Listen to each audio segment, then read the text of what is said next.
Come in. Welcome. I'm E.G. Marshall. Know what a petard is? I always knew it was something you got hoisted by. You know, hoist by his own petard. But I never knew what it was. So I looked it up. It was an explosive device used centuries ago by warring armies to blow things up.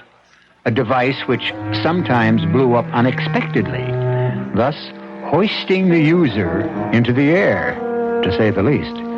I mention all this because that's exactly what seems to have happened to a certain middle-aged lady known as Madame Zora. Are you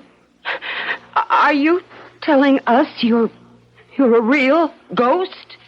I'm not whistling Dixie, doll. But you can't be. No? Why not? Because my wife is a fake medium, a phony. She just puts on an act. She just plain isn't a medium. She is now, Buster. She sure is now.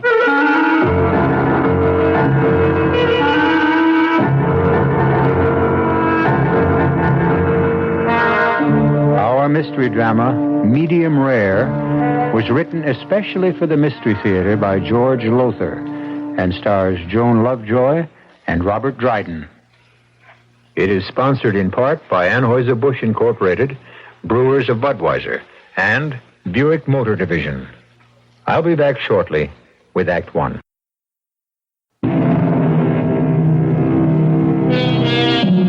We're told that there are people who have the power to communicate with the souls of those who have died and passed on into another world. They are known as psychics, sensitives, mediums. Unhappily, there are also people who pretend to have this uncanny ability, fake mediums, who prey upon the credulous, the gullible. One of these, I regret to say, was an otherwise rather decent woman who dubbed herself Madame Zora, and who, with the assistance of her husband Artie, well, listen. I'm sick of the racket. I'm sick of myself. And if you want the truth, Artie, I am sick of you. Oh, come on, Gladys. What'd I do? Nothing. That's just the trouble. You never do anything. You don't even bother to look for a job anymore. What's the sense of looking for what isn't there? Actors are out of work in droves. The trouble is you are always out of work in droves. Okay, so I haven't made it yet. But someday, you mark my word, someday I'll be a star. Oh, yeah, that'll be the day. Right now, it is today, and Mrs. Norris will be here any minute. Now, Artie, somehow, some way, we've got to keep her coming back for more seances. Well, not a chance, you ask me.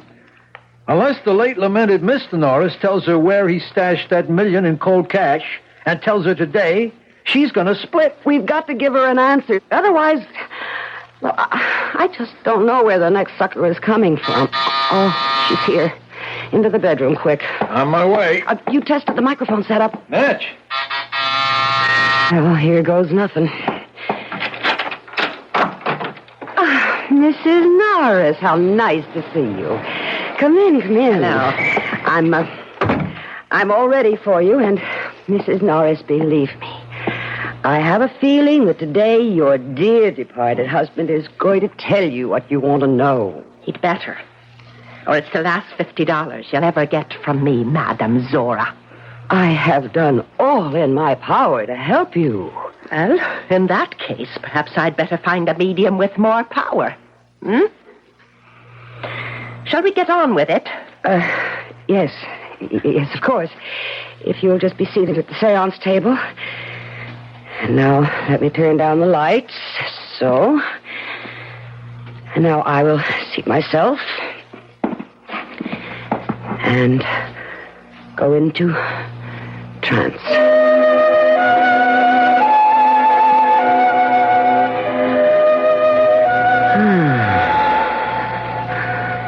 He is here. He is with us. You are there, are you not, Mr. Norris? I am here, Madame Zora.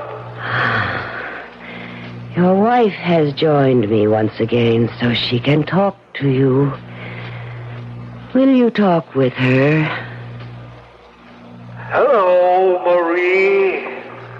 Herkimer, is that you? Really you? Would I lie to you, Marie? No, you wouldn't dare. But Madame Zora might. Marie, believe me, you may put your trust in Madame Zora. Herkimer, where is that money? Marie, you know I've been trying to remember where I put that million. For weeks I've been trying to remember, but... That does it. I've had enough. You can come out of your trance, Madame Zora, if you are in one, and never again will I come into the... Cool it. What? I said cool it. Knock it off. Who are you? What? Handsome Harry Harrigan, they used to call me, sweetheart. But never mind that. You want to know where hubby cribbed the cabbage, right? Cribbed the cabbage? Hid the dough. Okay, I'm going to tell you. I'm going to tell you because I'm sick of hearing you ask. Also, I've got some business with Madame Zora, and you're chewing too much beef. You got something to write with? Pencil, paper? Yes, I've got... All right, write this down. Geneva Bank, Switzerland. Got that? Yes. Number 753-8492-W. Got that? Yes, but... That's what? the number of the safety deposit box in the Geneva Bank where your hubby hid the long green. Okay. You got what you want? Pay Madame Zora her 50 clams and split. Yes. Yeah, oh, yes, I will. I don't know what to say. Well, thank you, Madame Zora. Thank you.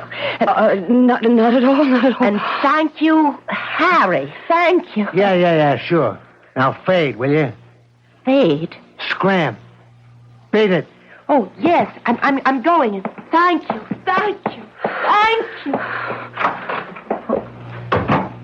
Artie, you can come out of the bedroom now. What? What's happening? Who are you? Where are you? I'm here, but you can't see me. I haven't learned how to, what they call, materialize yet. Materialize? Are you telling us that you're a real ghost? I'm not whistling Dixie, doll. Artie, I think I'm going to faint. Later. Right now, I need you. I need a job done, and I picked you to do it. What kind of a job? You'll find out. First, let me give you a little scam about me. Put you in a picture, like they say. Before I kicked off a couple of years ago, I was one of the best card shops in the business. Handsome Harry, they called me. Handsome Harry Harrigan, because... I do say so myself, I was a pretty cool-looking cat. Not like this creep you married. What do you mean, creep? Go take a look at yourself in a mirror and you'll see what I mean. You want to be an actor, you got to act the part. Look like an actor, talk like an actor, dress like an actor. You look, act, talk, and dress like a bum. Oh, I've been telling him that for years, but would he listen to me? Oh, no, not him. Some other time, Gladys, huh? Right now, I got to fill you in on why I'm here. Oh, I'm sorry, Harry. I may call you Harry. Handsome. I was always called Handsome.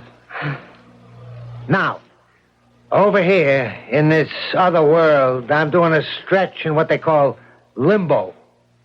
It's kind of like being in a can in prison, you know what I mean? That's because I got hate in my soul, and I got to get rid of it. Hate in your soul? You got hate? For a gunzel named Tex Morgan, who 3 years ago took me to the cleaners with a pair of loaded dice and took my mouse along with everything else. Well, what were you doing with the mouse? A dame, a skirt, girlfriend. Oh. Dory. That was her name. A looker, a bombshell. Tex, he cops my dough and her. I'm looking for them a whole year to put the blast on them, to get revenge. When my ticker goes bluey, and, well, that's the end of that. So now I'm over here in this limbo place, and I can't get out till I, what they call, purge myself of this hate I got for Tex and Dory. What do you want with us? How are we going to help you get rid of your hate feelings? I'll explain all that when we get to Vegas. Vegas? Las Vegas? There's another Vegas? Yeah, Las Vegas. That's where they are right now, Tex and Dory. He's a blackjack dealer at the Pan of Gold. Suppose we don't go. Don't go? Well, you haven't told us what's in it for us yet.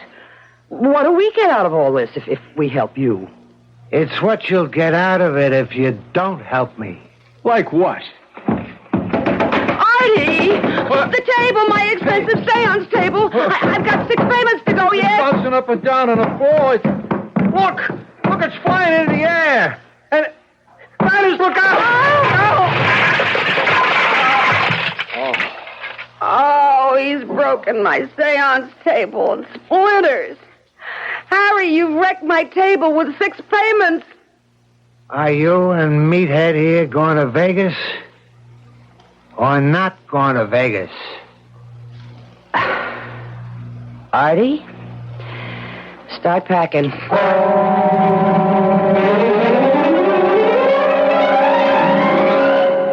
Dory, Yes, Tex. clean shirt? Bureau, top drawer. I'll get it. Oh, no, you don't. You just stay right there on the couch. Remember, you're resting for 2 now. Oh, darling. Having a baby isn't really the big deal you're making out of it. Maybe not, but you are. To me. The biggest deal I ever made, honey. Oh, Tex. Ah, baby. Hey. Come on. You got 15 minutes to get over to the Pan of Gold. I'll make it. I wouldn't be late today for anything. Do you really think Roscoe will? Look, would he have called me into his private office yesterday, talked to me like a loving father, if he didn't mean that I'm going to get the nod? Supervisor.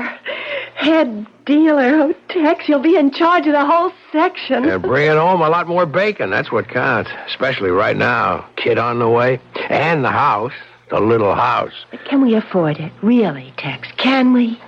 You want it, don't you? You know I do. And you're going to get it. Oh, You're the one that convinced me to go straight, and Dory, I bless you for it. Hauling down a straight salary, working a blackjack table on the up and up. I'm clean. I am Tex Morgan citizen. And Dory, it feels good, solid. then no regrets. Regrets? Well, being married, kid on the way and all. You shouldn't even ask.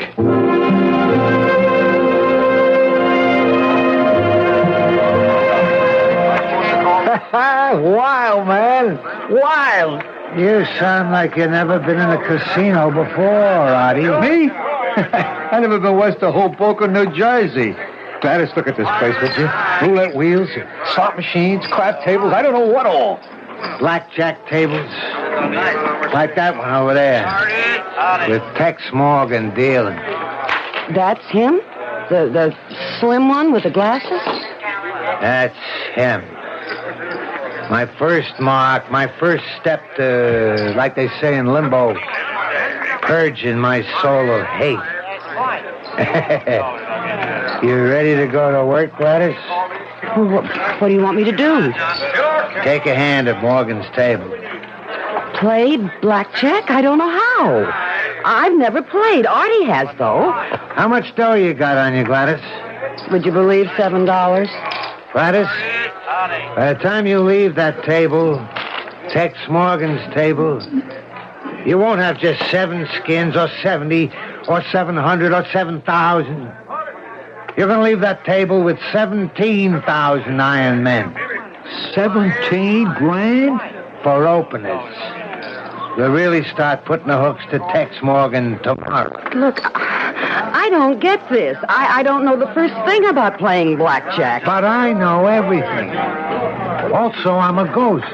What's that got to do with it? I can see through anything, including cards. My revenge on Tex and Dory begins. And, baby, let handsome Harry tell you, revenge is sweet.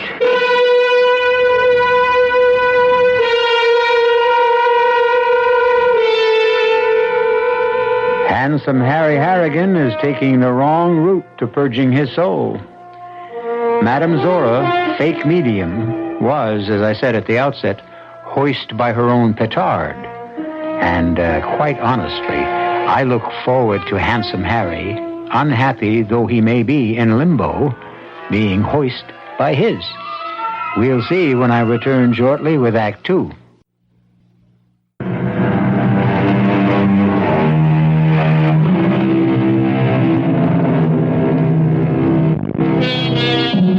Madame Zora, fake medium, finds herself in real and anything but medium trouble, completely under the domination of the ghost of Handsome Harry Harrigan.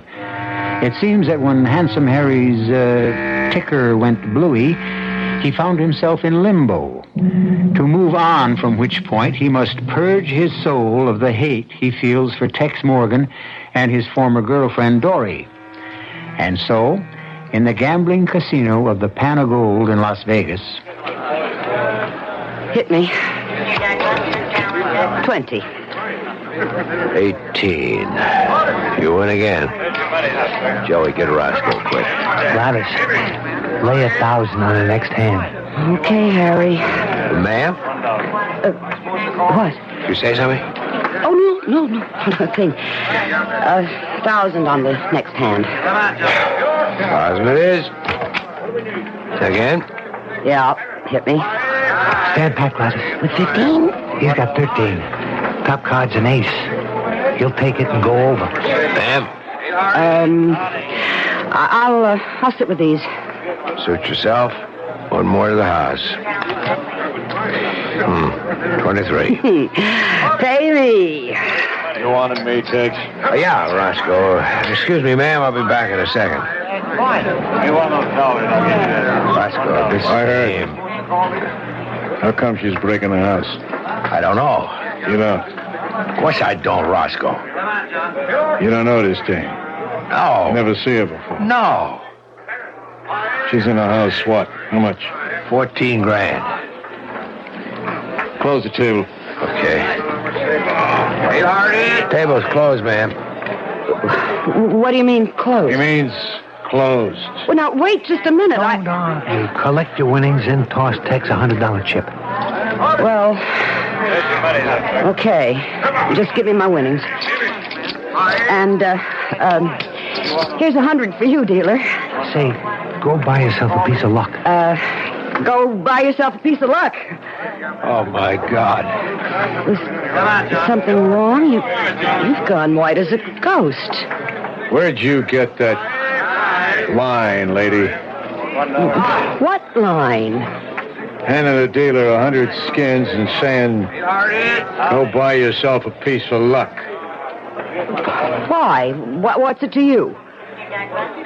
Nothing, only it was a trademark of a gambler, big-time swinger.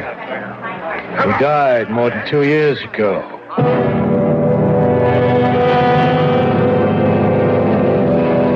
And then, Dory, then she says, go buy yourself a piece of luck. Just the way Handsome used to. But what of it? It's something almost anyone might say. It was Handsome's trademark. And another thing, all through the play, she kept rubbing the right side of her nose with her index finger, just the way Handsome used to. Well, honestly, Tex, I don't know what you're getting at. I'm saying that Handsome Harry Harrigan was at that table, my table. Tex, Handsome's been dead for more than 2 years. He's come back to get me. Tex! He swore he would with his dying breath, he swore it. Face it, Dory, I cheated him out of a fortune with loaded dice. But that was before you went straight. I wouldn't cut any ice with Handsome, dead or alive. What about you? You left him for me. You deserted him, he said. But he knew better than that. He knew the hell he'd put me through. How many times did he beat me up? How many threats did he make to disfigure me with acid if I ever even looked cross-eyed at another man? I was scared to death of him, Tex. Petrified. Until I fell in love with you, and I just knew I couldn't go on with him anymore, no matter what he did. Dory, I tell you, he's come back. I know he's come back. Well, I don't believe in ghosts, and I never will. But if they do exist, if Handsome has come back, I'm not afraid of him or what he'll try to do. There's no reason to be afraid of him. Not anymore. How do you figure that? Because we love each other, Tex. We love each other deeply and devotedly. Maybe it sounds corny, but from where I sit, love is stronger than hate any day.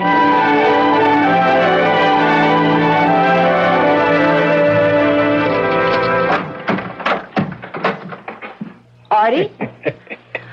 Artie! What have you done to yourself? Well, I wanted to do for years. As soon as I got some dough, go out and buy me some new threads. Handsome wasn't telling me nothing I didn't know when he said, I want to be an actor, I got to dress the part. Well, I never believed clothes make the man, but they sure make you. I'm more than just a clothes horse, doll. What in the world? Artie, you sounded just like Handsome Harry. I am Handsome Harry, sweetheart. Just using Stupid's body for a while. You are using Artie's body? Until I learn how to materialize, if I ever do. They tell me on the other side, in that limbo joint, it takes a lot of patience and practice. Yeah, what do they know? They even told me I'm getting this hate out of my soul the wrong way. Well, I haven't wanted to say anything. All right, but, so don't. They say taking out my hate on Tex and Dory only make my hate grow bigger. Said I gotta find forgiveness in my heart. I told them to take a powder. I know what I'm doing. I hope so. Hey, what's eating you all of a sudden? You won a fortune the past week beating Tex at blackjack. She came to see me, Dory. Oh? She said Tex was scared. That nose-rubbing bit, you know. That he thought I was you returned from the dead. He's right. You are. Same difference, anyhow. Well, I told her I didn't know what she was talking about. So she said, well, anyhow, to please lay off Tex that he was in hot water at the casino because of the losses at his table. And, well, look, Handsome, she seemed like an awfully nice kid and a decent kid to me. And it comes to that I've grown to like Tex Morgan, too. Oh, stop. You're breaking my heart. Handsome, the way I feel now... Wise up. What I feel is all that matters. And don't forget, if I can take possession of Artie's body, I can do the same with yours. So don't get any fancy ideas about running out on me. You got that? Yeah. Then hang on to it, doll. Hang on real tight.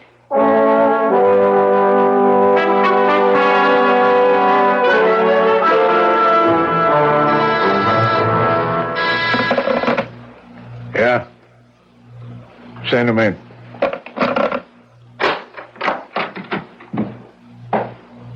Sit down, Tex.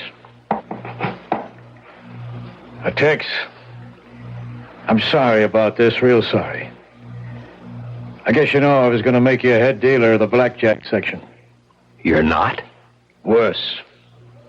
You're fired. Oh, come on, We can put up with a lot from our dealers, Tex, but one thing we won't put up with is a crooked dealer.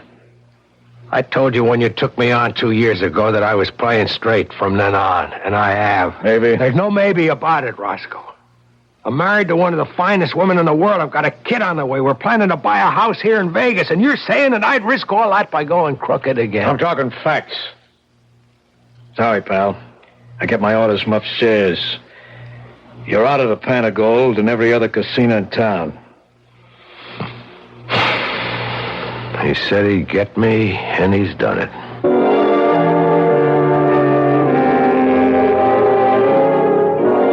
Hey, Artie, you should have bought more luggage after buying all those new suits.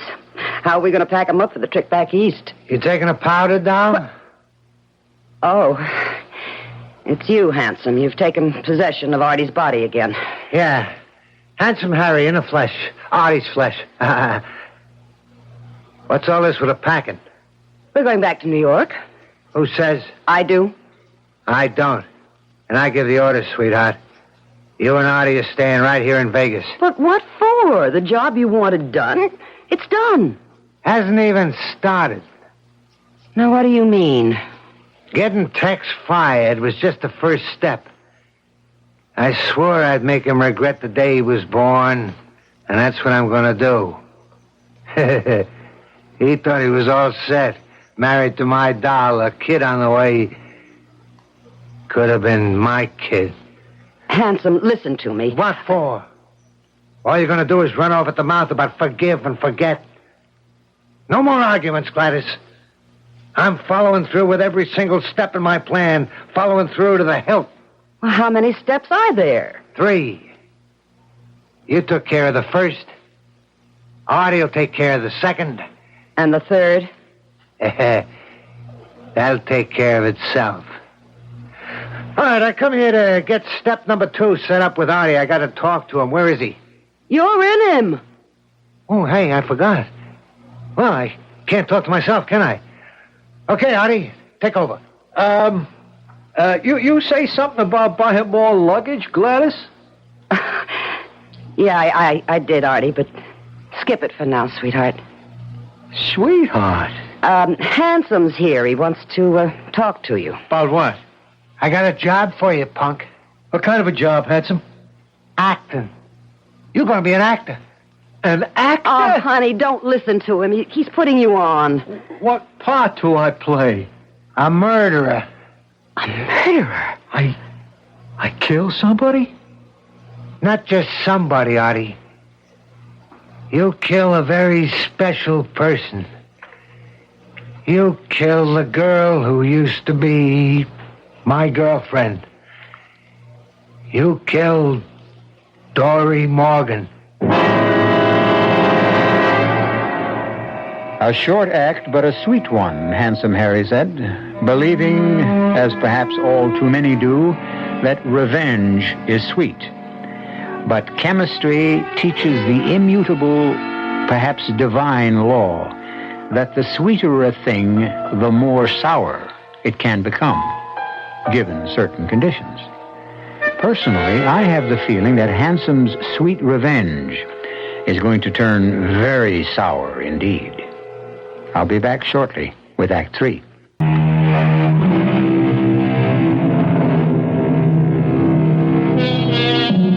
Helpless in the grip of a ghost, the ghost of gambler Handsome Harry Harrigan, fake medium Madame Zora, real name Gladys, and her would-be actor husband Artie find that they must do whatever Handsome tells them to do. Now, to the horrified astonishment of both, Handsome has told Artie that he is going to murder Dory Morgan. Murder Dory Morgan? Kill that nice, sweet kid? Don't hand me that nice, sweet kid, Jazz. She's a two-timing tramp. No, she is a decent girl. And she's carrying a baby. Tex Morgan's baby. I don't care whose baby it is. Kill her and it's double murder. And I'm not letting Artie do one. Stupid here will do what I tell him, and there's nothing you can do to stop it. But why? What are you going to get out of killing Dory? Not what I'm going to get, sweetheart. What Tex is going to get. The misery that'll make him wish he'd never been born. He'll live with that misery inside him, burning in him, in his gut, for the rest of his life. First, he loves her. And he does, I know that. Second, he'll know he killed her. Not me, him. Every day of his life, he'll think, 1,000 times a day, he'll think, if I hadn't stolen her from Handsome, she wouldn't be dead. He didn't steal her. She loved him. Love? You know something? I'm sick of that word. That's all they talk about over here, love. And that's all you talk about lately. You, a 2-bit phony medium that sucked in any mark you could find, sucked them dry, even when they didn't have a pot to put a penny in. And you talk to me of love? Okay. I guess I have no right. I've got to admit I don't know much about it. It's new to me, love. What? You mean me, Gladys? Yes, Artie. I love you. Well, how about that? You hear that, Handsome? How about that? So don't get all flaked out. I know dames, and this one you're married to is no exception. Love you? She needs yous all. There ain't a dame in the world. There isn't a person in the world wouldn't sell his mother down the drain. You're judging others by what you are. Can't you get it through your head? Can't they on the other side somehow beat it into you that there are good people in the world? Honest, generous, decent people? Show me one. What? Show me one. Just one. And maybe then I'll believe. Well, go on, doll. Show me one. Name me one. Dory. Dory? I can prove it to you. Yeah? How? If I do, will you let her off the hook? Will you let her live her life with Tex? Sure. It's a deal, handsome? It's a deal, baby. It's a deal.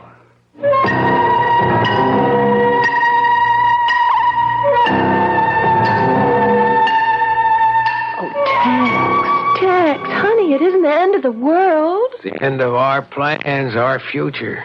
Sure, the end of the house. I can't afford a mortgage now. So, we live in an apartment. Yeah, and how long will I be able to afford the rent? Tex, I can always get a job to help out. With a baby? Well, there's sitters, people who stay with kids while they're... No. Tex. I said no, and I mean it. It'd be like the way I was brought up, dragged up. My father couldn't make it either, so my mother went to work, and my grandmother, she took care of me. Then she died, and I went on the streets. Changed my life, Dory. It taught me to cheat and lie and sucker anybody I could until I met you and fell in love with you.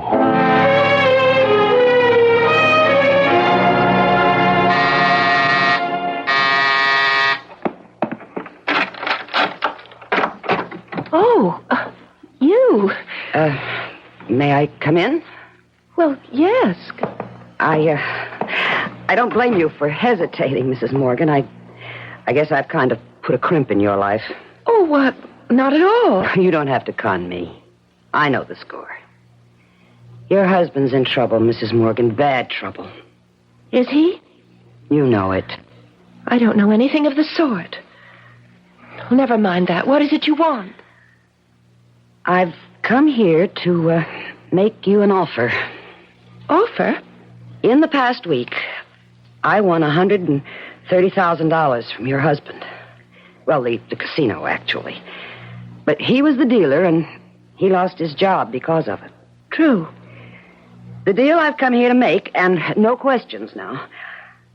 I'll give you that $130,000 if you leave him. You will give me everything you won from Tex if I leave him? What you mean is desert him? Yes. In other words, sell him out for $130,000? Well, that's one way of putting it. Tell me another. Harry was evil, and the man I'm married to is good. As for you, I don't know what you are. I don't think you know what you are. But you'd be smart if you found out. Found out? I didn't know who I was with Harry, but I did. And I do. With Tex. You think you can buy that? With $130,000? You think you can buy it with $130 zillion? I said I'd give you one answer. Here it is. You can't. I was sure I couldn't. Then why did you come here? To prove my point. To somebody else. But we had a deal, you Welcher. I said I'd prove there are good people in this world, decent people capable of love, and I did. She turned down your offer flat. You go and you buy a gun and you kill her. That's all. I'm not buying any gun, and I'm not killing anybody, especially a fine human being like Dory Morgan. All right. Now, let me tell you, too, something. Thanks to me, you're worth 130 grand. You're on Easy Street. I can see to it you wind up right back where you started, in that crummy New York apartment, scrounging for nickels and dimes. Now, what's it to be? As far as I'm concerned, you can take your 130,000 and stuff it. Tex and Dory, two people you never met till now, and you'd give up a fortune for them? And for what they stand for. For what they are. She loves him, he loves her. And love, a stacked deck, a con game. Call it what you want. I'm not killing Dory Morgan. And you neither, huh, stupid? Well, I don't know. Artie! Gladys, baby, I'm sorry, but I've been thinking. I don't want to go back to that lousy New York dump and start living from hand to mouth again. You'll do it? Artie, you'll do it? Yeah, I'll do it. Oh, Artie, Artie, Artie.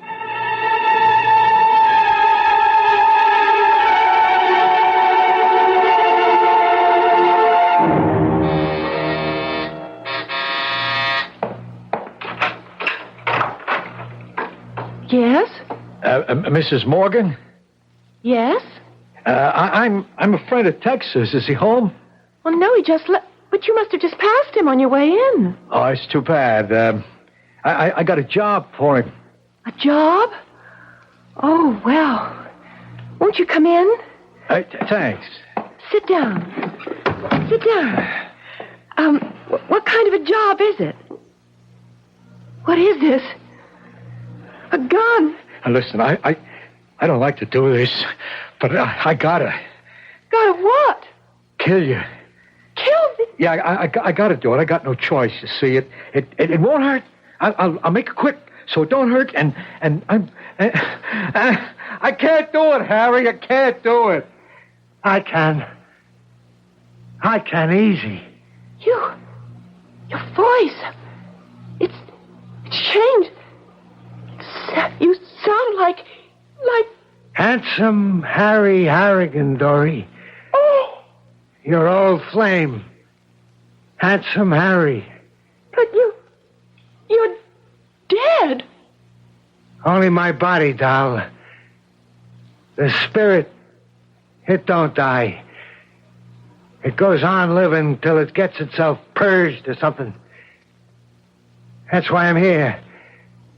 Inside this creep's body. My spirit using his body to kill you, you two, Diamond. Harry. And I won't make it quick. I'm going to make it slow. And very painful, doll. Very. Oh, Harry. Harry, no. I don't care about me, but the baby. I'm carrying a baby. His baby. It doesn't matter whose. It's a baby. It's a new life. Oh, Harry, no. I'm telling you, stand still. Harry, listen to me. Please listen. I fell in love with Tex. I couldn't help myself. I couldn't stand it anymore with you. The beatings and the threats. If I'd loved you, Harry... You did. No. You loved me. Never. I wanted to. I wanted to, but you never gave me the chance. Right.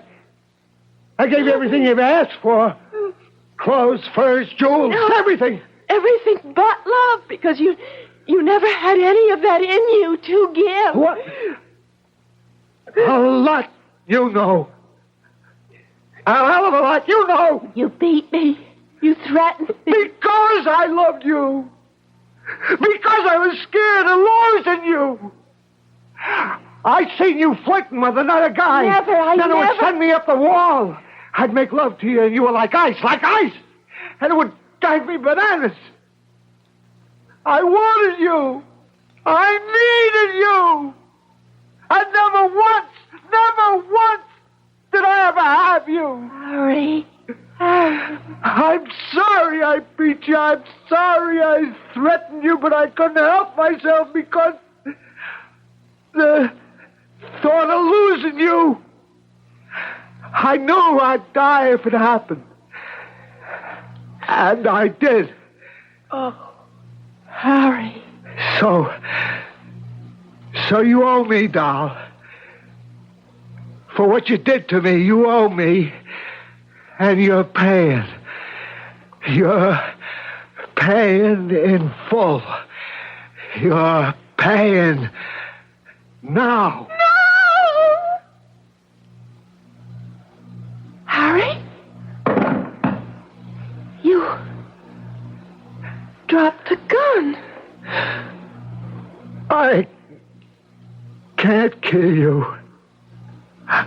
I still love you. And maybe I love you a little now. What is it, Harry? Calling to me. Guys and dolls in limbo.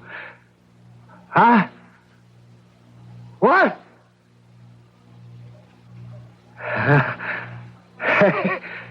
Hey, that's out of sight. I mean, say that's really something else. What? Harry, what is it? Dory, believe it or not, I'm purged.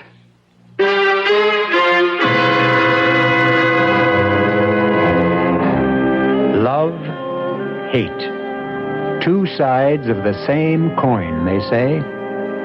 If that is so, perhaps I can be forgiven for saying that Handsome Harry really flipped. Anyhow, he's purged. I'll be back shortly.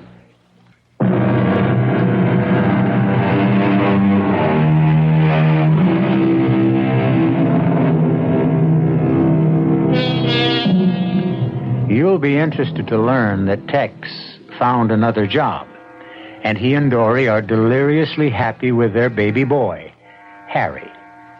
Gladys and Artie live in the country.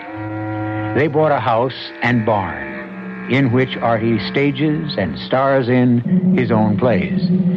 As for Handsome Harry, he went on finally to a higher plane, wherever that is. Our cast included Joan Lovejoy, Robert Dryden, Mason Adams, and George Petrie. The entire production was under the direction of Hyman Brown. Now, a preview of our next tale. What can I do for you, Gray? Well, I was wondering if you'd listened to that last report of mine on Rattus norvegicus. No, but I was just about to, actually. I got the tape recorder right here on my bedside table and was just about to turn it off. Oh, fine. Listen, I'm anxious to get your reaction. Could you call me when you finish? I'll call you back, Gray.